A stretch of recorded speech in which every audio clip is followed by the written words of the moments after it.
৭৪তম miss universe প্রতিযোগিতার মঞ্চে এবার ইতিহাস গড়ার অপেক্ষায় বাংলাদেশ। আন্তর্জাতিক এই মঞ্চে এগিয়ে গেলেন বাংলাদেশের প্রতিনিধি তানজিয়া জামান মিথিলা। বিশ্বের ১২১টি দেশের প্রতিযোগী অংশ নিয়েছেন এই প্রতিযোগিতায়। সেই ১২১ জনের সঙ্গে প্রতিদ্বন্দ্বিতা করা বাংলাদেশের মডেল মিথিলা, যিনি বর্তমানে পিপলস চয়েস ভোটের হিসেবে তালিকার শীর্ষে অবস্থান করছেন। মিস ইউনিভার্স বাংলাদেশ এবং মিথিলার ব্যক্তিগত সামাজিক যোগাযোগ মাধ্যমে এই সাফল্যের খবর নিশ্চিত করা হয়েছে। মিথিলার এই অর্জনের খবর জানিয়ে একটি বার্তা প্রকাশ করা হয়েছে, যেখানে বলা হয়েছে, আমরা পেরেছি বাংলাদেশ, এখন বাংলাদেশ ১ নম্বরে।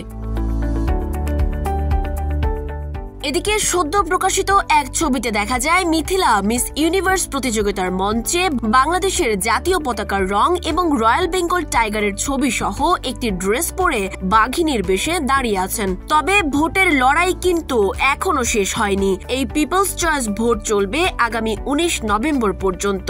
এই সময়ের মধ্যে মিথিলা যদি ভোটের হিসাবে শীর্ষে থাকতে পারেন, তবে তিনি সরাসরি মিস ইউনিভার্স অর্থাৎ বিশ্ব সুন্দরীর শিরোপা জিতবেন। তাই এবার বিশ্ব মঞ্চের এই বিশ্ব খেতাব আসতেও পারে বাংলাদেশের ঝুলিতে।